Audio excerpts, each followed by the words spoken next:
Bismillahirrahmanirrahim. Assalamualaikum warahmatullahi wabarakatuh. Innal hamdalillah nahmaduhu wa nasta'inuhu wa nastaghfiruh wa na'udzu billahi min shururi anfusina wa min sayyiati a'malina. May yahdihillahu fala mudilla lahu wa may yudlil fala hadiya lahu. Asyhadu an la ilaha illallah wa asyhadu anna Muhammadan abduhu wa rasuluh. Rabbi syrah li sadri wa yassir li amri wahlul 'uqdatam min lisani yafqahu qawli. Rabbi zidni ilman warzuqni fahman. Amin ya rabbal alamin. Alhamdulillah, pada minggu keempat ya di tiap-tiap bulan kita akan asingkan satu minggu ya, kita nak bincang khusus tentang masalah Al-Quran dalam perspektif Al-Quran ya. Kita akan bincang tentang permasalahan Al-Quran dalam perspektif Al-Quran itu sendiri. Jadi kita coba untuk mencari ayat-ayat yang berhubung kait dengan masalah bagaimana cara kita hendak membenarkan Al-Quran itu sebagai kalam Allah, sehingga pola interaksi kita itu lebih daripada setakat orang yang mendengar bahwa Quran itu benar ya. Lebih artinya kita nak membaca Quran itu berasaskan pada pembenaran kita selepas kita melakukan kajian demi kajian ya. Jadi kelas pada tiap-tiap minggu keempat pada setiap bulan ya, pada minggu keempat ini, walaupun ada 5 minggu sekalipun, insya Allah kita akan buat minggu yang keempat ya. Kita bincang tentang masalah itu dulu ya, tentang masalah bagaimana kita nak mendalami bahasa Al-Quran yang mengungkapkan tentang benarnya Al-Quran itu sendiri. Sebab kalau kita sudah mampu membuktikan Quran itu benar secara otomatis, kita juga mampu membuktikan bahwa Rasulullah SAW juga sebagai utusan yang benar. Sehingga kita akan dekat dengan Al-Quran, dalam masa yang sama kita akan dekat dengan ya sunnah Rasulullah SAW.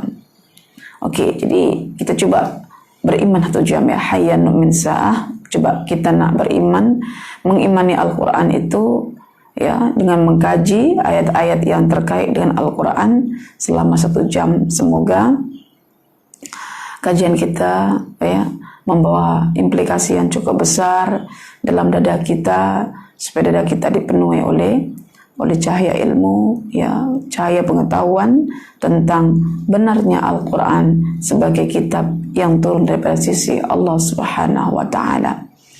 Baik, pada juz yang pertama ini ya, selepas saya membaca ya, saya coba untuk menjelaskan tentang masalah Al-Quran pada ayat yang ke-23 dan 24 ya. Surah Al-Baqarah ayat 23 dan 24 ya. Mungkin sudah ramai kita dengar ya, orang menghuraikan ayat ini ya, tidak ada salahnya juga kita juga menghuraikan dengan satu sudut pandang bahwa kita mencoba nak menjejaki ayat-ayat Al-Quran yang khusus berkaitan tentang Al-Quran begitu. Apa sebetulnya kelebihan Al-Quran ya kan? Apa Al-Quran itu? Mengapa kita perlu percaya pada Al-Quran? Apa kepentingan kita mempercayai Al-Quran? Dan apa konsekuensi kita jika sudah mempercayai Al-Quran? Apa bukti yang kita ini sudah percaya akan Al-Quran? Itu semuanya akan menjadi topik perbincangan ya, pada setiap kita menyelahi ya lembaran demi lembaran yang menjelaskan tentang Al-Quran itu sendiri. Oke, sila dibuka Al-Qurannya ya. Ayat yang ke-23 dan 24. A'udzu billahi minasyaitonir rajim. Bismillahirrahmanirrahim. Wa in kuntum fi raibin mimma nazzalna ala abdina fa'tu bi suratin min mithlihi wad'u syuhada'akum min dunillahi in kuntum shadiqin. Fa in lam taf'alu wa lan taf'alu fattaqun nar allati fattaqun nar allati waquduha an-nas wal hijara uiddat lil kafirin. Sadaqallahul azim. Maksudnya, ya, wa in kuntum fi raibin, dan jika kalian semua, ya, berada pada satu peringkat keraguan, mimma nazzalna, terhadap apa yang telah kami turunkan, ala abdina, ke atas hamba kami, fa'tu bisurah, maka datangkanlah oleh kalian satu surah min mithli, yang seumpama dengan surah dalam Al-Quran. Wada'u syuhada'akum, lalu serulah, panggillah, ya, penolong-penolong kalian, saksi-saksi kalian, ya, juri-juri kalian, min dunillah, selain daripada Allah. In kuntum shadiqin, jika kalian betul-betul termasuk orang yang memiliki sifat yang jujur, yang benar. Fa illam taf'alu, dan jika kalian tidak mampu melaksanakan tantangan itu, walan taf'alu, dan sememangnya tidak akan mampu pun kalian untuk melaksanakannya, fattaqu, maka takutlah oleh kalian an-nar, terhadap neraka, allati, yang mana neraka itu waquduha, bahan bakarnya adalah terdiri daripada an-nas, yaitu manusia, wal hijara, dan juga bebatuan. Uiddat, yang mana neraka itu disiapkan lil kafirin, bagi orang-orang yang memiliki sifat kekafiran dengan kekafiran yang sangat mantap. Oke, ini dua ayat yang kita akan coba jadikan sebagai asas kita belajar tentang Al-Quran. Untuk apa kita belajar Al-Quran itu? Kita mempelajari Al-Quran dengan kaidah tadabbur. Tujuan pertamanya adalah untuk membuktikan Quran itu benar. Ya, untuk membuktikan Quran itu benar. Untuk mempercayai Al-Quran itu betul-betul wahyu daripada Allah Subhanahu wa Ta'ala, bukan rekaan Muhammad, ya, yang digelari sebagai ya, yang buta, ya, yang tidak tahu tulis menulis, baca membaca. Ya. Jadi kita coba, ya, untuk melakukan satu model pembacaan terhadap Al-Quran bagi membuktikan bahwa Al-Quran itu merupakan kitab yang benar, sehingga nantinya hal ini boleh mempengaruhi pola aksi kita, ya, pola interaksi kita terhadap Al-Quran itu sendiri. Apa yang saya kehendaki adalah jangan sampai kita membaca Al-Quran dalam keadaan kita ragu. Ragu yang levelnya bukan ragu syak lagi, tapi ragu dalam level yang paling rendah sekalipun, raib, itu pun tak diperkenankan. Karena hal itu akan menghalang kita untuk meraih petunjuk demi petunjuk dalam Al-Quran. Maka Anda mungkin bertanya selama ini, saya dah baca Al-Quran, Ustazah, tapi macam tidak ada sangkut petunjuk dalam diri saya. Bukan saya tak tahu terjemahannya, saya baca terjemahannya. Karena Anda belum membuktikan Quran itu benar secara 100%. Anda masih dalam tahap membaca Quran karena sebagai kitab ritual. Anda membaca Al-Quran karena dianya sebagai satu tuntutan keislaman Anda untuk membuktikan Anda orang Islam, itu saja. Ya, bukan membaca Al-Quran karena tertuntut oleh pembenaran Anda, ya, keyakinan Anda terhadap Al-Quran itu sendiri. Ya, jadi ini hal yang paling menarik perhatian ketika Allah meletakkan dalam awal surah, ya, kategori as-sab'ut tiwal, yaitu meletakkan surah Al-Baqarah, ya, yang dimulakan dengan tantangan, ya, dikukuhkan dengan adanya penetapan petunjuk dalam Al-Quran dan dikaitkan dengan sifat golongan orang-orang yang bertakwa. Dan kita selalunya ingin mendapatkan gelaran orang-orang yang bertakwa. Baik, tuan-tuan dan tuan-tuan sekalian yang saya hormati.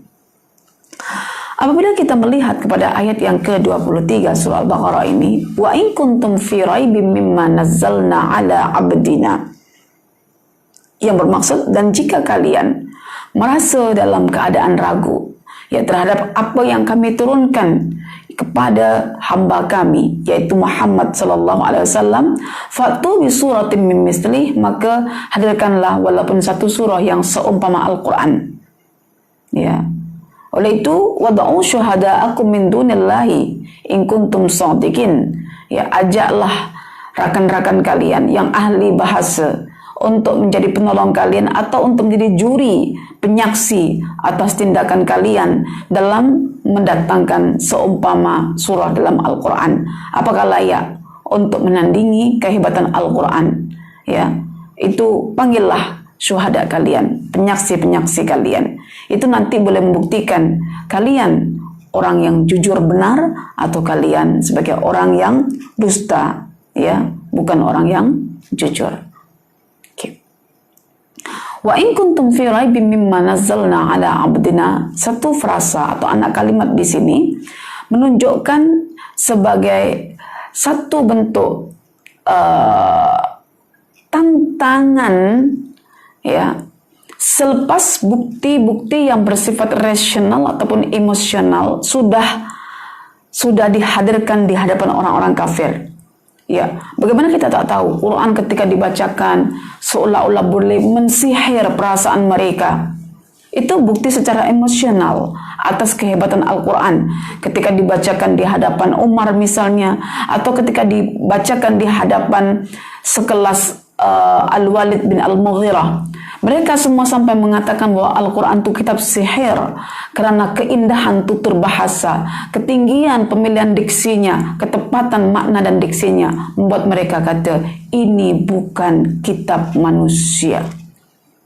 Ini tentu daripada Allah Ta'ala.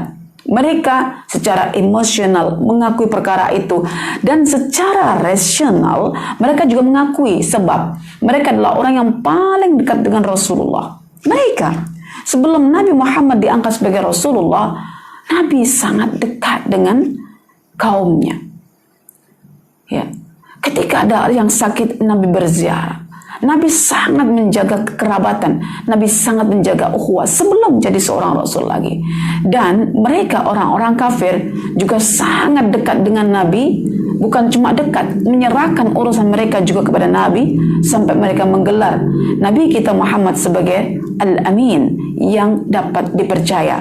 Sampai-sampai Al-Quran mengatakan bahwa mereka, orang-orang kafir, boleh mengenali Rasulullah melebihi mereka mengenali, ya, diri mereka sendiri atau anak-anak mereka sendiri. Sehingga Rasulullah SAW disebut Al-Quran sebagai sahib. Sahib itu adalah sahabat orang-orang kafir. Sahabat artinya sentiasa berada di sisi Rasulullah, tahu gerak-geriknya, tahu apa sifat-sifatnya, tahu segala-galanya tentang Rasulullah Sallallahu Alaihi Wasallam. Jadi selepas bukti-bukti yang bersifat rasional, ya, dan juga emosional, yang secara rasional Rasulullah yang sangat diketahui oleh mereka ini adalah seorang yang ummi. Ummi itu yang memang tidak boleh tulis menulis, baca membaca, ya. Rasulullah hanya seorang Rasul yang mampu menyampaikan Al-Quran atas dasar daya pendengaran dan ingatannya dalam hati, ya. Rasulullah tidak dikenali dari semenjak mudanya pandai untuk bersyair, untuk membentangkan, ya, syair-syair, bait-bait di pasar Al-Ukaz, ya, tempat mereka akan berbangga-bangga untuk menunjukkan keahlian mereka dalam mengucapkan kata-kata Arab, kata-kata pujangga, kata-kata penuh syair. Nabi tidak dikenali terlibat dalam perkara itu. Jadi mustahil Nabi boleh mereka-reka Al-Quran yang melebihi kadar kemampuannya. Ini secara rasional, dan secara emosional sudah diketahui ramai yang luluh, yang tunduk hatinya, yang terpesona, bahkan tersihir oleh bacaan-bacaan Al-Quran. Kadang-kadang ada yang menghantarkan mereka untuk masuk Islam, ada yang tetap menjadikan mereka dalam penentangan dan kekafirannya. Oke, ini dua bukti yang telah dihadirkan Allah di hadapan orang-orang kafir. Ternyata mereka tidak juga mahu menerima dan menetapkan Al-Quran itu sebagai kalam Allah. Maksudnya kalam yang benar, bukan daripada Rasulullah. Mereka tetap tak mau. Maka apakah langkah Al-Quran ketika mana orang-orang kafir itu telah mendapatkan bukti yang rasional dan bukti yang emosional itu di hadapan mereka, tapi tak percaya juga Al-Quran. Quran mengambil langkah tantangan. Ini langkah kemuncak ketika bukti-bukti telah dikeluarkan oleh Al-Quran. Maka tantangan ini menjadi satu solusi ya untuk membuktikan sekali lagi akan benarnya Al-Quran. Maka disinilah menggunakan kata syarat ya, in ya. Wa in kuntum fi raibin ya, dan jika kamu ya semuanya berada dalam satu keadaan apa? Ragu, raib. Raib mimma nazzalna, ragu dengan apa yang kami telah turunkan berupa Al-Quran ala abdina, kepada hamba kami. Ya, jadi Nabi Muhammad digelar sebagai hamba. Oke, ada makna ya kenapa disebut hamba di sini. Mari kita jelaskan dulu tentang makna raib. Raib sering difahami dengan arti ragu. Sama ketika memahami arti syak, lafaz syak. Ya, syakun ragu juga. Ya, disyaki. Syak itu bahasa Arab ya, syakun. Ragu. Raibun juga diartikan ragu. Jadi apakah makna raib itu sama dengan syak? Ya. Maka para ulama yang mempercayai Quran sangat tepat dan dalam memilih diksi, Quran sangat tinggi lafaz-lafaznya untuk diselami. Mereka membezakan antara makna raib dengan syak, yang dua-duanya dalam terjemahan diartikan ragu. Apa makna raib? Raib itu satu keraguan yang levelnya masih berada di bawah paras syak. Lalu apakah makna asyakku? Syak itu adalah wujudnya dalam diri manusia ya dua rasa. Rasa hendak menetapkan kebenaran satu berita dan rasa untuk menafikan kebenaran satu berita. Sehingga seseorang yang syak itu berada tepat di tengah-tengah dua perasaan. Satu, rasa percaya bahwa apa yang diinformasikan itu benar, dan satu lagi rasa tidak percaya dengan kebenaran apa yang diinformasikan. Maka orang yang syak, orang yang berada di tengah-tengah dua perasaan itu, 50% berusaha untuk menetapkan berita itu sebagai berita yang benar, dan 50% menafikan berita itu sebagai berita yang benar. Ini namanya syak. Dan orang yang syak, orang yang ragu ini, ketika berada pada posisi seimbang di tengah-tengah antara penafian dan penetapan, maka besar kemungkinan dia boleh berpikir secara positif, berpikir untuk boleh menerima kebenaran Al-Quran. Karena apa? Antara penafiannya dengan penetapannya itu sama nilainya, tanpa ada disertai unsur buruk sangka. Tetapi raib itu, jika syak itu masih kategori orang yang mencari kebenaran, maka ketika disampaikan mudah untuk menerima. Tapi kalau orang tuh ada perasaan raib, ragu, level raib, yang dia di bawah levelnya syak, ya, di bawah level artinya dia tidak sama seimbang antara penetapan dengan pembenarannya, ya, tidak seimbang. Dia bukan penafiannya itu lebih tinggi daripada pembenarannya, tapi boleh jadi pembenarannya itu lebih tinggi daripada penafiannya. Cuma pada unsur penafiannya itu terdapat satu keburukan dalam perspektif, yaitu buruk sangka. Adanya buruk sangka. Ya. Ragu yang sifatnya sedikit, itu namanya raib, tapi disertai dengan buruk sangka. Tetapi kalau syak, itu ragu yang sifatnya pertengahan, ada unsur nak membenarkan, ada unsur nak menafikan, 50-50%. Oke. Orang yang ragu walaupun sedikit, tapi disertai buruk sangka, itu pengaruhnya lebih besar daripada orang yang ragu 50-50. Ya, boleh paham di sini? Nak tunjukkan satu perkara bahwa raib itu ragu disertai dengan buruk sangka yang mengakibatkan cara fikir orang yang ragu macam ini tidak mampu untuk berpikir secara positif bagi menemukan, berpikir secara objektif begitu bagi menemukan kebenaran. So, Anda mungkin pernah berinteraksi dengan seseorang. Taklah pandai sangat, tapi tingkat keburuk sangkanya luar biasa. Ketika ada keraguan sedikit, sungguh keraguan itu lebih besar masuk kepada buruk sangkanya sehingga sukar baginya untuk menerima kebenaran. Tapi ada orang yang ragu, memang didorong oleh separuh fakta yang membenarkan, separuh fakta yang meragukan. Begitu. Jadi membuat orang ini boleh berpikir secara objektif, bukan subjektif. Dan Al-Quran, ya, kalau kita tengok dengan ungkapan wa in kuntum fi raib, dan jika kamu berada dalam keraguan, ya, ragu yang sifatnya sedikit, itu menunjukkan Quran tidak ada keraguan yang sifatnya lebih. Ya, sedikit saja tak ada, apalagi sampai sesuatu yang meragukan itu besar nilainya. Itu nak kita ditunjukkan di sini. Wa in kuntum fi raib. Allah tak kata wa in kuntum fi syak. Nanti dalam Quran itu ada syak juga. Dalam Al-Quran ada lafaz sebutan syak. Syak murib. Ya. Sudah syak murib lagi.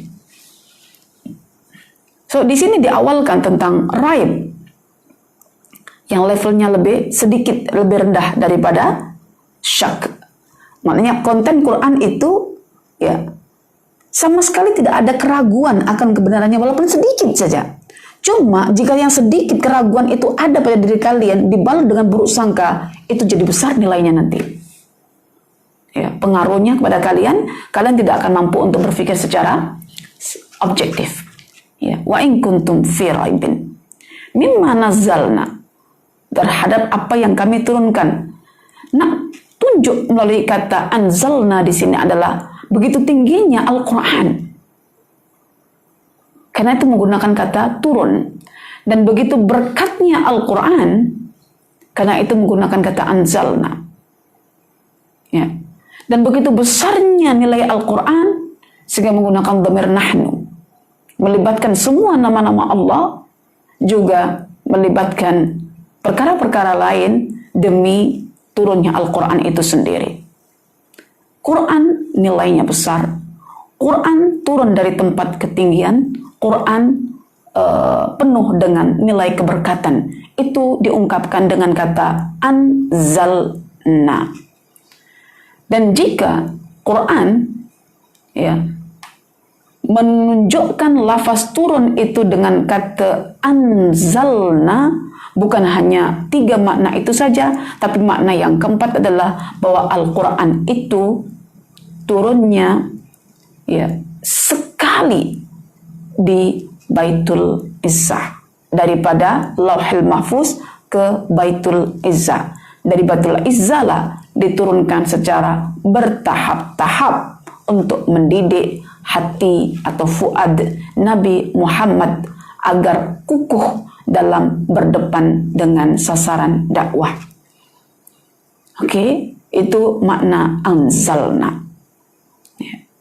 Benda yang macam ini masih ada raib ragu yang sifatnya kecil disertai buruk sangka. Tidak. Ya, keraguan terhadap konten yang sikit saja tak boleh, apalagi ragu secara besar dalam jumlah 50% seperti syak itu sendiri.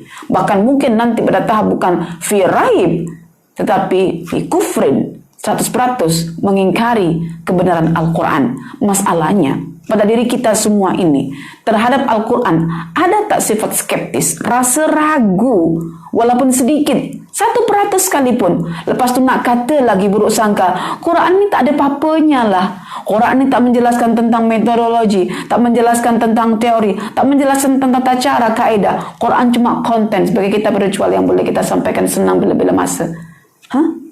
Ada tak macam itu? Bila ada masalah dibagi tahu solusi Quran ini sekian-sekian, ala Quran ketinggalan zaman. Tapi kita solat juga. Ada tak? Macam itu ada? Kalau seandainya ada macam itu, bermakna kita termasuk orang yang dicabar di sini. Dan ketika kita baca ayat ini, wa in kuntum fi raib, kita tak faham mana raib, kita rasa oh ini cabaran untuk orang-orang kafir je lah. Tak ada. Hatta kita pun kalau sampai saat ini belum mampu membuktikan Quran itu benar, ada unsur keraguan walaupun hanya sedikit, ya, 1% sekalipun, lalu ada keraguan dalam arti ada keburuk sangkaan dalam arti alah tak yalah Quran sikit-sikit Quran. Pernah tak bahwa kita disuruh dalam ayat ini, ditantang dalam ayat ini, wa in kuntum fi raibin mimma nazzalna. Kenapa kita tahu orang Islam hari ini, ya, ketika berbincang tentang masalah psikologi, mereka sama sekali anti Quran. Mereka sama sekali tak mau nak rujuk Quran atau sunnah Nabi. Semua teori-teori mesti dari Barat demi untuk menjayakan kajian mereka. Kalau tak memiliki dasar teori Barat, tidak akan diterima dalam satu institusi. Kita bekerja untuk institusi atau kita bekerja untuk Allah Ta'ala, itu perlu kita fikirkan. Bekerja untuk manusia tidak akan pernah membahagiakan kita. Maka Imam Syafi'i mengatakan, ghayatun nas la tudrak. Anda mencari ridha manusia tidak akan pernah tercapai. Karena manusia tidak akan melihat tegaknya tubuh badan kita ketika berjalan, tetapi manusia akan melihat bayang-bayang kita yang sentiasa condong ketika kita berjalan. Oke. Masya Allah, Ustazah, saya adalah macam rasa skeptik dengan Al-Quran ketika itu. Tapi saya baca surah ini, ayat ini, wa in kuntum fi raib, saya tak pernah memposisikan saya sebagai manusia yang ditantang oleh Allah, yang dipanggil oleh Allah, buktikan Quran itu benar. Ya, karena kita membaca Al-Quran bukan mengebingkai hukukul Quran. Kita baca Quran terus seolah kita tuh udah yakin Quran itu benar. Terus dah kita baca Quran itu seolah kita beriman. Sedangkan kalau kita tanya, bila kita mengkaji Quran sampai kita boleh percaya Quran itu benar? Terus terang perempuan, saya mempercayai Quran bukan ketika kecil saya membawa mushaf Quran, saya baca Quran. Saya tak percaya ketika itu. Cuma saya tahu adat istiadat orang kampung bahwa setiap petang hari menuju maghrib kita sudah kena menyandang Al-Quran, pergi ke surau, balik nanti selepas isya, belajar Al-Quran jarak antara maghrib dengan isya. Itu rutin kita lakukan, tapi tak pernah percaya Al-Quran. Jangankan itu, sampai kita masuk sekolah menengah, masuk university, tujuan baca Quran, nak benarkan Quran itu bukan menjadi matlamat utama ketika saya belajar tafsir. Bahkan tahu tantangan demi tantangan begini juga, karena itu konten dan silabus university, bukan dorongan saya untuk mencari Quran itu benar. Dan university ataupun sekolah-sekolah agama di tempat saya tidak pernah menghantarkan saya untuk mengenal apakah hak-hak Al-Quran itu. Sampai pada tahap pencarian kita ketika jatuh memahami ayat Al-Quran surah yang ke-25 ayat 30. Ya, wa qala ar-rasul ya rab inna qawmi ittakhadhu hadzal qur'ana mahjura. Baru terfikir, siapa saya di hadapan Al-Quran? Adakah saya pengambil Al-Quran ataupun tidak? Kajian demi kajian akhirnya ya membawa kita bahwa hak Quran yang pertama yang telah disebutkan dalam surah Al-Baqarah belum kita penuhi. Sekali lagi, belum kita penuhi. Karena itu, jika dalam diri Anda terdapat rasa ragu yang sifatnya itu sedikit, bahkan disertai unsur keburuk sangkaan pada Al-Quran. Soal Al-Quran itu kitab yang lapuk, kitab yang tidak relevan, kitab yang sudah kehilangan zaman, mengamalkannya hanya menjadi wanita kehilangan zamannya. Oke, maka Anda ditantang di sini. Ya. Wa in kuntum fi raibin mimma nazzalna ala abdina.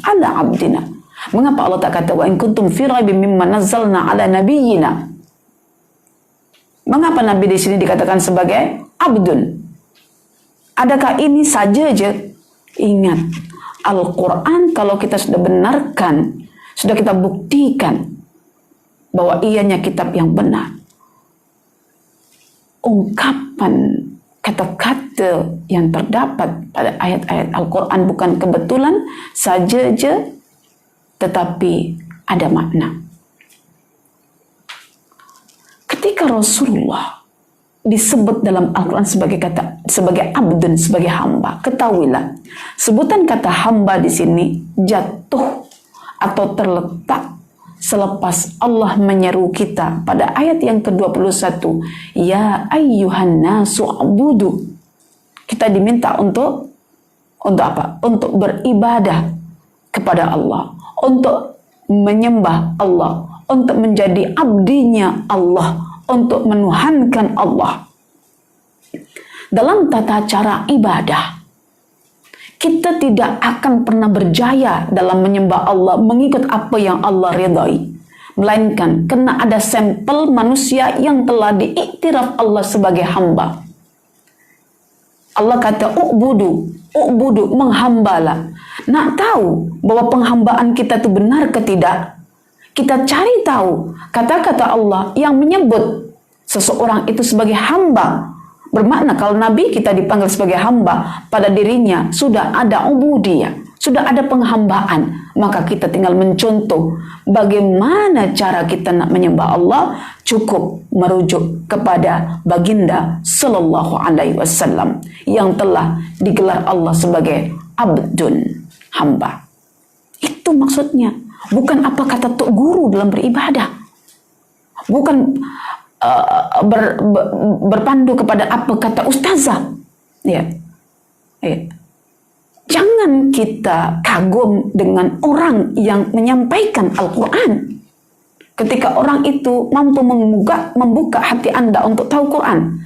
Tapi sepatutnya Anda kena kagum dan bangga dengan apa yang disampaikan. Sehingga setiap kita belajar Al-Quran, kita hanya ingin mengetahui apa nilai Al-Quran itu.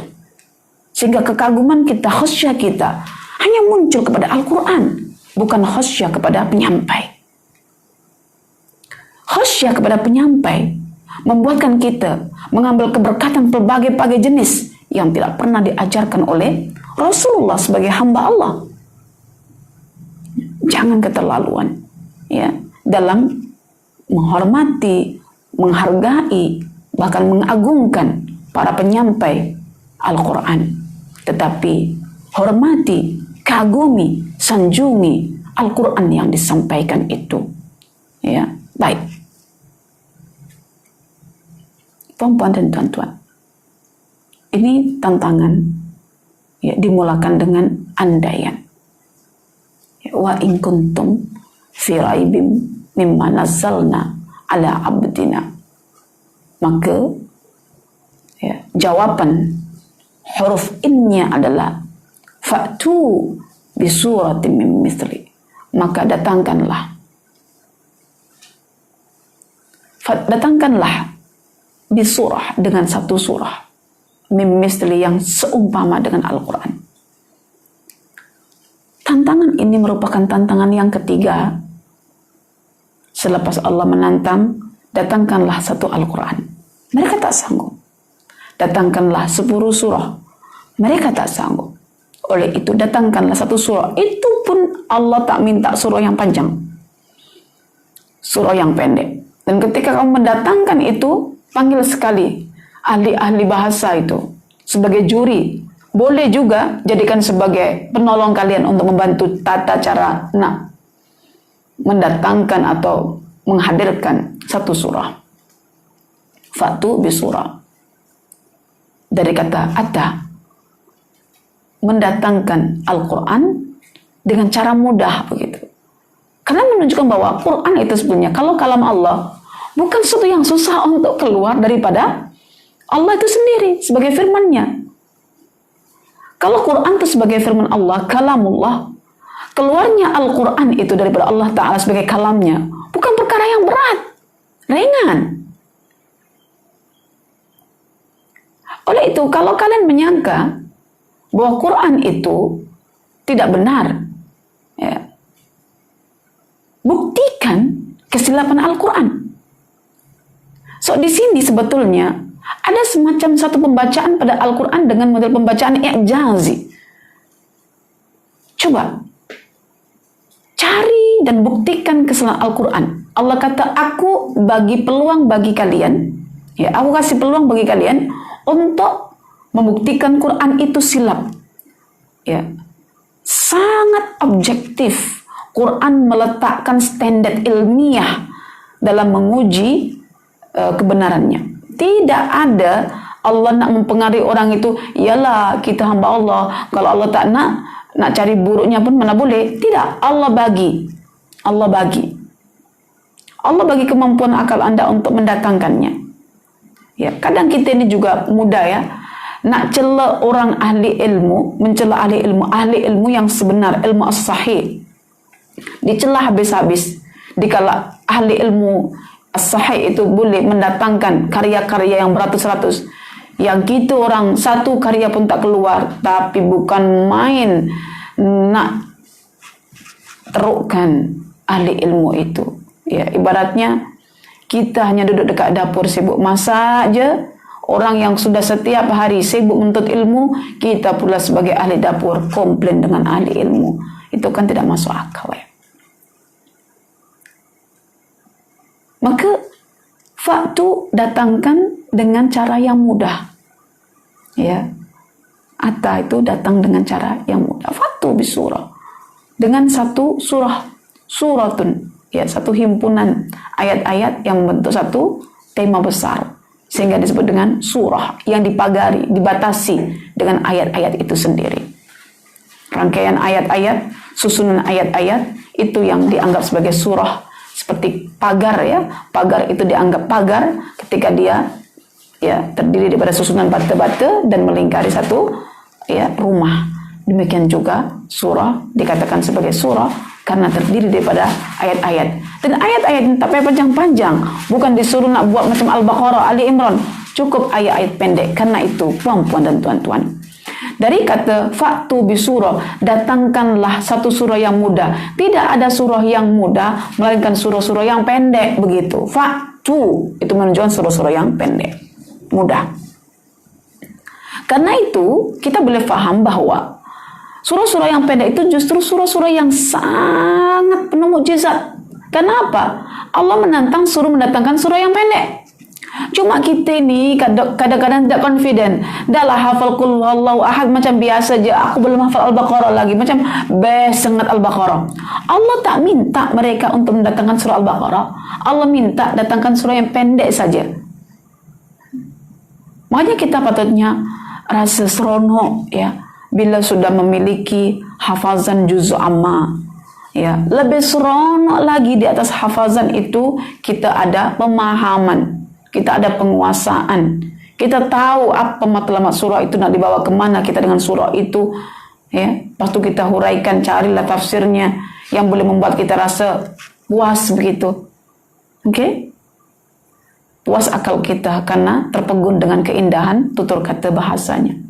Fa'tu bi suratin mim mithli. Satu. Maka berlakulah mereka di kalangan mereka pembuatan ayat Al-Quran yang membentuk satu surah yang pendek, ya, surah gajah, Al-Fil, ya, dengan mencontoh konsep dan pattern atau formatnya Al-Qari'ah. Al-Qari'ah, ya, mal-Qari'ah, wa ma adraka mal-Qari'ah, Al-Filu wa mal-filu wa ma adraka mal-fil. Dari segi ungkapan sudah silap, al-fil wa mal-fil wa ma adraka mal-fil. Ya, adraka, ya, adra yudri, idrak.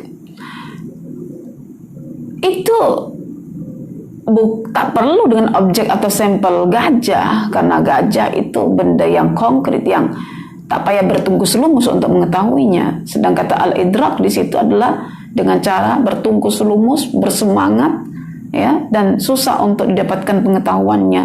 Ya, maka Allah saja yang memegang rahasianya. Maka disebutlah kata adrak. Macam inna anzalnahu fi lailatul qadr wa ma adraka ma lailatul qadr. Macam al-qari'ah, mal qari'ah, wa ma adraka mal qari'ah. Perkara-perkara gaib yang Allah hanya mengetahuinya sendiri. Akal manusia bertungkus lumus untuk mencarinya tidak akan pernah tahu, karena itu menggunakan kata adra. Gagal mereka memiliki satu surah. Bayangkan, satu surah tak boleh, apalagi separuh Al-Quran, apalagi satu Al-Quran. Sudahlah tak mampu mendatangkan satu Al-Quran, buat provokasi lagi. Allah. Sudahlah tak pernah menuntut ilmu, taunya cuma bagi komen. Kan? Itu juga aib, ya, memalukan. Seperti tindakan orang-orang kafir. Wada'u syuhada'akum, jika amat sukar bagi kalian untuk mendatangkan satu surah yang paling simple, surah-surah kategori al-mufassal, ya, yang pendek-pendek pada akhir surah yang Allah bagi ke Muhammad sallallahu alaihi wasallam itu, maka panggillah rakan-rakan kamu untuk menolong kamu. Sehingga Allah pun berfirman dalam surah yang ke-17 ayat 88, Qul la in ijtama'atil insu wal jinnu ala ayyatu bimithli hadzal qur'ana la ya'tuna bimithli walau kana ba'dahum li ba'din dhahira. Ya, manusia sehebat manapun yang kamu kumpulkan, jin manapun yang tinggi teknologinya kamu kumpulkan, tidak akan mampu untuk mendatangkan, tidak akan mampu. Kalau cabaran itu belum dilakukan, ya, terus Quran sudah menyatakan kamu tak akan mampu, itu sudah mematikan mati kutukan orang itu. Maksudnya tidak berdaya. Macam kita anak kita kan, coba bagilah bukti itu kalau awak benar. Tak akan boleh bagi bukti pun. Nah, ini kita begitu kan? Maksudnya kita cabar dia dalam masa yang sama, kita sekak dia. Ya, kita sekak dia. Wada'u syuhada'akum min dunillahi in kuntum sadiqin fa in lam taf'alu wa lan taf'alu. Allah sudah tahu mereka tidak akan mampu mendatangkan, karena untuk mendatangkan itu perlu akal fikiran, dan akal fikiran itu Allah yang menciptakan. Jadi Allah itu tahu kadarnya sampai setinggi mana kata-kata manusia itu, sebersih mana kata-kata manusia yang terkeluar dari hawa nafsunya itu, Allah tahu kadarnya. Maka setiap perkataan manusia itu mesti ada campur adukannya dengan dorongan hawa nafsu, karena manusia memiliki hawa nafsu. Dan ada salahnya, karena memang manusia itu tempatnya kesilapan agar mendapatkan ampunan daripada Allah Al-Ghaffar. Oke? Maka tantangan itu diarahkan pada orang-orang kafir dengan, ya, menyebut kata min dunillah, datangkanlah orang-orang, ya, makhluk manapun untuk membantu kalian. Sama ada kamu datangkan untuk membantu atau sebagai juri, ya, ketika Quran itu di-compare dengan hasil ciptaan manusia berupa kata-kata mereka yang nak contoh Al-Quran. Kan beza, ya, kalam Allah hadir, ya, bukan didahului oleh kalam sebelumnya. Tapi manusia hendak mencontohi kalam Allah yang sudah hadir sebelumnya. Tentu yang dicontoh dengan yang mencontoh tidak akan pernah sama.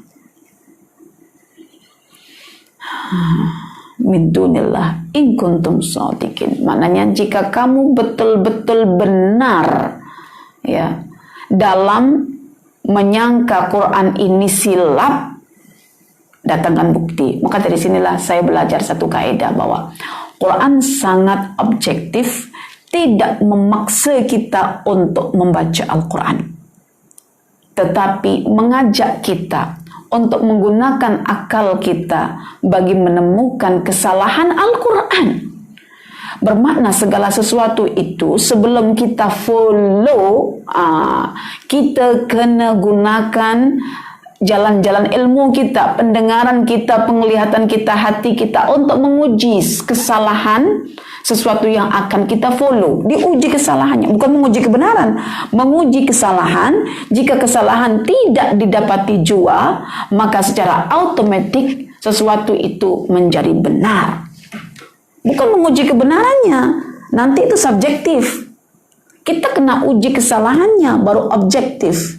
Dan betapa banyak Al-Quran beri peluang kepada orang-orang kafir, khususnya yang saya pernah ceritakan Abu Jahal. Diberi peluang itu bukan macam main-main. Diberi peluang itu 10 tahun coba untuk nak menguji kesalahan Al-Quran. Kalau Quran inform dia itu kafir sampai mati, cobalah awak masuk Islam.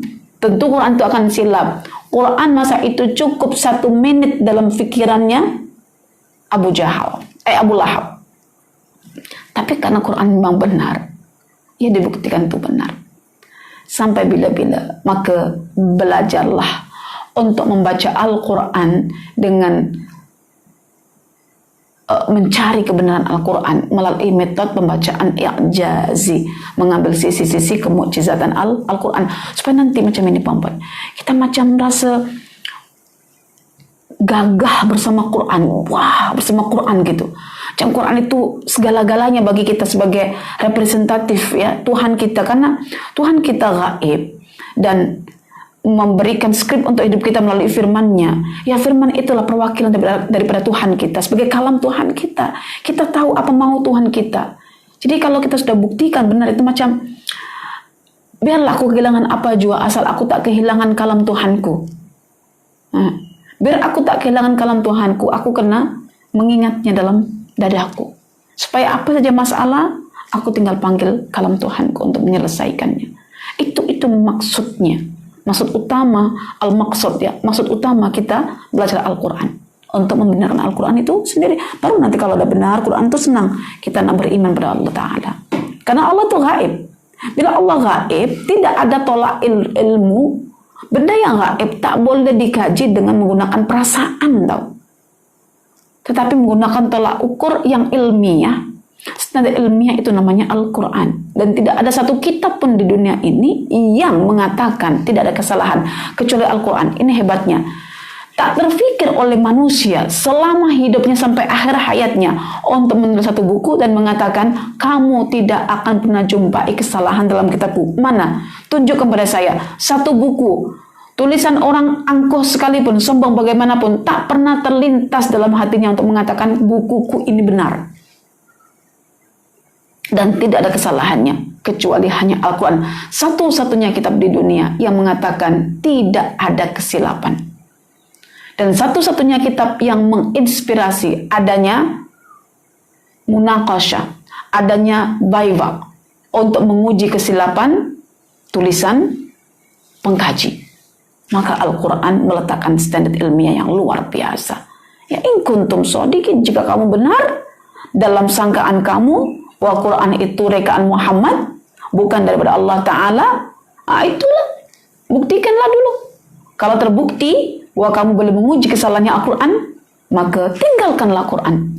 Jadi Quran tidak pernah memaksakan pemeluk Islam maksudnya untuk membacanya, tetapi mengarahkan ya umat Islam untuk mengenali kebenarannya. Sekali lagi, tolong berikan hak Quran yang pertama, yaitu benarkanlah Al-Quran. Karena itu jangan terus kita terhasrat untuk satu Al-Quran kita selesaikan.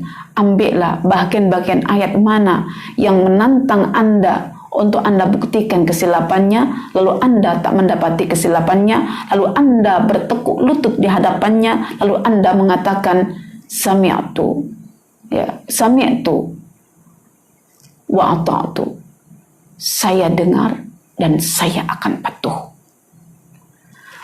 Wa illam taf'alu wa illam taf'alu walan taf'alu, dan jika mereka belum mampu juga untuk membuat satu surah, memang mereka takkan mampu. Lam dengan lan berbeza. Lam ketika itu didapati tidak berlaku, dan lan kehadapan dan seterusnya tidak akan pernah berlaku. Jika belum berlaku hari ini mereka buat Al-Quran, belum berlaku lagi, bukan kamu tunggu nanti-nantilah pasti boleh juga. Tidak, nanti pun tidak akan pernah berlaku.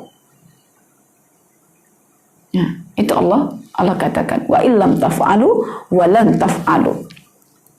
Disinilah ancaman yang sangat menakutkan hati orang-orang kafir, dan sangat menakutkan hati kita apabila kita ada tasyabbuh, ada penyerupaan dengan orang-orang kafir. Fa illam taf'alu wa lan taf'alu, dan ternyata tak mampu juga untuk mendatangkan satu Al-Quran, satu surah ya dalam Al-Quran, fattaqun nar, maka takutlah kamu akan neraka. Di sini Allah tak kata fattaqullaha. Kalau fattaqullaha itu maknanya kita diminta untuk menjadi orang yang bertakwa secara praktis dalam bentuk tindakan. Seperti beribadah, seperti berinfak, seperti apa beribadah secara praktis. Fattaqullah. Tapi di sini fattaqun nar. Fattaqun nar, takwa dengan objeknya itu adalah an-nar. Takutlah akan neraka. Ya, maknanya takut akan neraka di sini tindakan orang-orang yang tidak mampu membuktikan Al-Quran itu salah dalam masa yang sama, tidak juga membenarkan Al-Quran ketika akal sudah tepu untuk menyalahkan Al-Quran, maka hukuman bagi orang yang mengingkari Al-Quran selepas tidak mampu mencari titik kesalahan Al-Quran adalah neraka. Maka fattaqun nar, maka takutlah bahwa tindakan kalian yang tidak mempercayai Al-Quran, tindakan kalian yang meragui Al-Quran walaupun sedikit dengan adanya buruk sangka, maka itu menyebabkan neraka menjadi ancaman bagi hidup Anda di akhirat. Wahai orang-orang yang sekarang dalam hatinya ada rasa raib, ragu disertai dengan buruk sangka pada Al-Quran, neraka akan menantikan Anda walaupun Anda adalah seorang yang mengaku Islam sekalipun. Mengaku Islam, ya. Tetapi bagi Anda yang sudah mengaku beriman, buktikanlah bahwa iman Anda hanya menjadi kukuh ketika Anda mengkaji Al-Quran dalam keadaan Anda telah mendapatkan kebenaran Al-Quran itu sendiri. Ciri yang paling nyata bahwa Anda terbuai dalam ilusi kepercayaan Al-Quran adalah ketika Anda dalam keadaan labil dalam rumah tangga Anda, ada nasihat yang diperdendangkan oleh pasangan Anda. Kembalilah bang kepada Al-Quran, kembalilah mah pada Al-Quran. Nih Al-Quran petunjuknya. Lalu dengan angkuhnya lisan kita mengatakan, sudah. Memang aku bodoh sangat ke? Kau nak tunjuk aku ini itu? Sudah, apa yang aku buat aku boleh tanggung sendiri. Tak payah kau menyampuk urusan aku. Aku boleh selesaikan. Kau diam, tak payah cakap Al-Quran lagi. Quran ketika disampaikan sebagai solusi di hadapan orang mengaku Islam, dia kata seperti itu. Ketahuilah bahwa orang tersebut hanya mengaku beriman pada Al-Quran, tapi hakikatnya dia tak pernah mendapatkan kebenaran Al-Quran dalam hidupnya. Kita nih kalau sudah percaya Quran itu benar atas kajian kita, kalau kita berlaku silap sekalipun orang ingatkan, kita akan terima. Iya nak, memang engkau benar kau tunjukkan perkara ini, tapi kan Umi belum sanggup nak buat lagi. Ada yang tak mau terus buang, tapi ada yang mencoba tapi belum sanggup. Contoh, kita marah-marah, anak kita bagi nasihat, mama jangan marah, la taghdab walakal jannah. Quran pun dah kata mama, wal kaziminal ghaidha mama. Kita sebagai pembenar Al-Quran, kita akan tertunduk, kita mendengar nasihat anak kita, lalu kita tak marah, kita kata engkau memang benar. Bagi masa Umi untuk meredakan amarah ini, Umi tak berlangsung. Walaupun kita tak boleh amalkan petunjuk Quran, tapi kita boleh mendengarkan Quran itu sebagai kitab yang benar. Itu perkara yang lain dengan yang dari awal sudah tak payah cakap. Menyampah aja kau cakap benda macam ini, bosan. Sikit-sikit sabar. Padahal istrinya juga menyampaikan Quran kata wasta'inu bis sabri. Jadikanlah sabar sebagai pelindung, penolong kamu, Bang, kalau ada masalah. Tapi dia tak mengindahkan nasihat itu. Bahkan nasihat Quran ditolak oleh majoriti umat Islam ketika mereka tertimpa musibah. Lalu di mana tasdiqul Quran? Di mana seruan wa in kuntum fi raibin mimma nazzalna ala abdina fa'tu bi suratin min mithli? Takkah kita takut sampai pada penghujung? Fattaqun nar. Takutlah kamu kepada an-nar. Maknanya takut kepada an-nar ini, tolong hindarilah neraka. Takwa kepada perkara yang menyakitkan itu bermakna menghindari perkara itu agar tidak tersiksa atau tersakiti. Anda bertakwa pada duri di jalan, itu tandanya Anda menghindari duri itu agar tidak menyakiti kaki Anda. Kaki Anda yang berkulit tidak akan tertusuk oleh duri sehingga terasa sakit. Ya, fattaqun nar. Jika kita sudah tahu sifat-sifat neraka begitu menyakitkan, ya, maka kita kena hindari. Dan di sini ingat perempuan, cara menjauhkan diri daripada neraka, cara menghindari diri daripada neraka, kena membina kepercayaan terlebih dahulu terhadap Al-Quran. Sudahkah kita buat perkara ini? Di saat hati kita menggebu-gebu untuk masuk surga dan jauh daripada neraka, tapi dalam masa yang sama petunjuk ayat ini belum kita amalkan. Intinya, jika kita ingin dijauhkan Allah daripada neraka jahanam yang menyakitkan, maka kita diminta untuk melakukan pembenaran terhadap Al-Quran, sehingga pembenaran itu menggiring kita untuk mendengarkan Al-Quran dengan seksama, membacanya dengan penuh makna, merenungkannya sampai boleh mengutip mutiaranya, ya, menghiaskan mutiara pada setiap amalan anggota badannya. Baru itulah seseorang akan selamat daripada neraka dan masuk ke dalam surga. Uiddat lil kafirin, bahwa neraka itu disiapkan bagi orang kafir. So di sini kita kena tahu, bila kafirin dikaitkan dengan Al-Quran, maka sifat orang kafir adalah orang-orang yang tidak percaya pada Al-Quran. Ya, Al-Quran jika difahami dengan baik, diberikan hak-haknya masing-masing, sungguh hal itulah yang sangat ditakutkan oleh musuh-musuh Islam. Ketika Al-Quran hanya diperbincangkan tentang mushafnya, tentang cetakannya, tentang warna-warninya, tentang sampel-sampelnya untuk dihias kepada rak-rak yang begitu indah, ujungnya akan membuat umat Islam menderita dengan ditaklukkan, dijajah oleh orang-orang kafir. Uiddat lil kafirin, neraka itu disiapkan oleh Allah untuk orang-orang kafir. Siapakah orang-orang kafir ini? Orang-orang yang tidak mau menggunakan potensi ahsani takwimnya berupa pendengaran, berupa penglihatan, berupa pemahaman dan pemikiran untuk diucapkan dalam bentuk syahadat amantu. Itulah orang-orang kafir. Maka dalam surah Al-Baqarah ayat 171 Allah berfirman, summun bukmun umyun fahum la ya'qilun. Mereka orang-orang kafir memiliki ciri khas, mereka peka, ya, punya telinga, punya pendengaran, tapi tak mau mendengarkan Al-Quran dengan seksama. Mereka punya mulut, ya, lisan untuk mengucapkan kebenaran, tapi tak mampu untuk mengucap kebenaran karena kalbunya kosong untuk memproses hasil apa yang didengarkannya.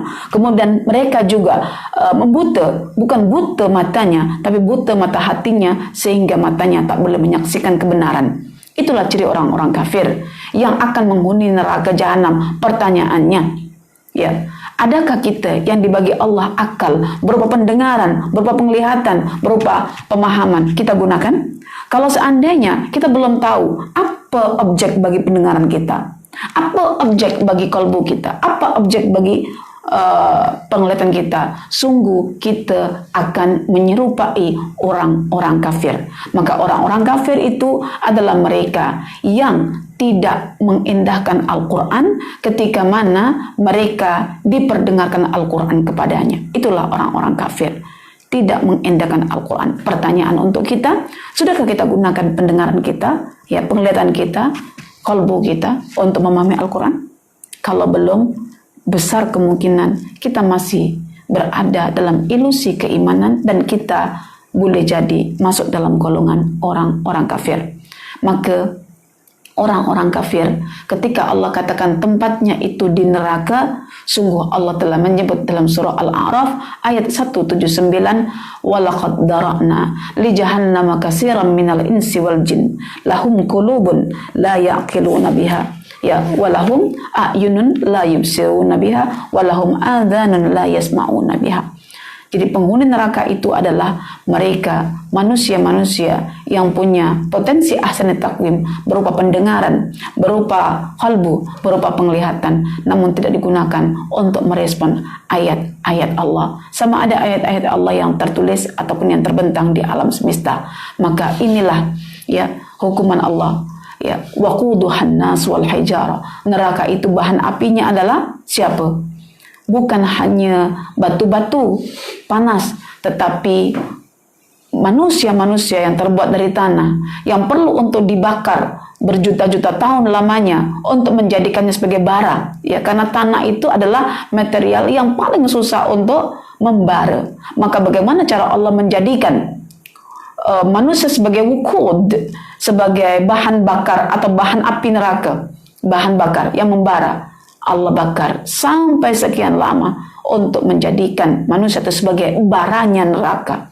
Baranya neraka itu sendiri. Dan siapakah baranya neraka yang dikatakan manusia itu? Itu tadi, mereka yang punya pendengaran, punya penglihatan, punya hati, tetapi tidak digunakan untuk mencari tahu tentang kebenaran Al-Quran. Maka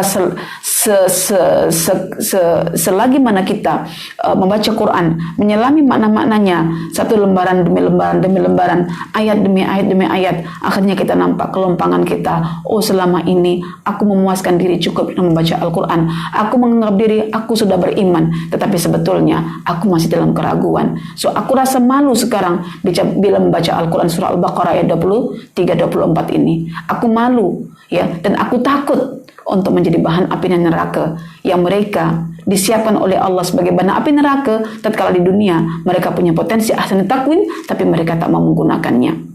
Maka dari itu perempuan, bukan hanya kita masuk neraka kalau kita tak gunakan potensi ahsan takwim kita, tetapi kita sekaligus akan menjadi bahan baranya neraka itu sendiri. Maka bersediakah kita untuk menjadi hal itu?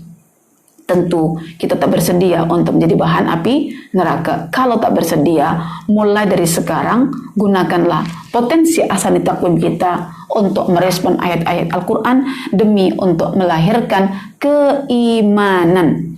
Keimanan kita terhadap Al-Quran membuat kita ketika membaca Al-Quran akan mendapatkan hidayah demi hidayah. Zalikal kitabu la raiba fi hudal lil muttaqin. Menggariskan satu kaidah, kalau kita baca Quran dalam keadaan hati kita diliputi ya oleh kulit yang namanya kulit keraguan, petunjuk tidak akan pernah sampai dalam hati kita. Ingat itu. Maka ujilah Al-Quran. Carilah ayat-ayat mana yang membuat Anda percaya pada Al-Quran. Insya Allah selepas itu Anda mendengar Al-Quran, Allah akan bagi hidayah.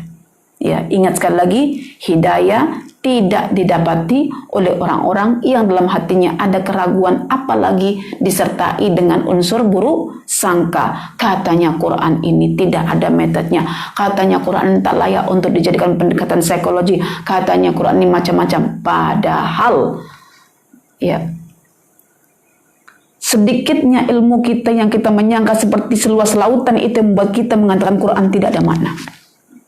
Kadang-kadang kita belum mengkaji lafaz Quran, itu sudah kita cop. Quran tidak ada hubung kait dengan fakta-fakta yang kita saksikan di alam semesta. Itu karena kita sudah angkuh, sudah sombong, sudah ada rasa skeptik, sudah ada rasa macam Quran itu nothing begitu. Yang ada adalah kajian-kajian yang dikemukakan oleh orang-orang kafir dari luar sana.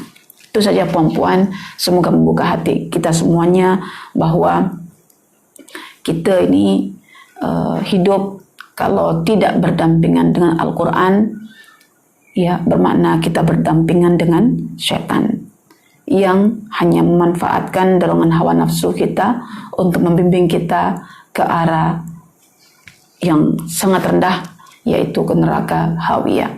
Maka mulai dari sekarang ya, peganglah Al-Quran, bersemangat dalam baca Al-Quran.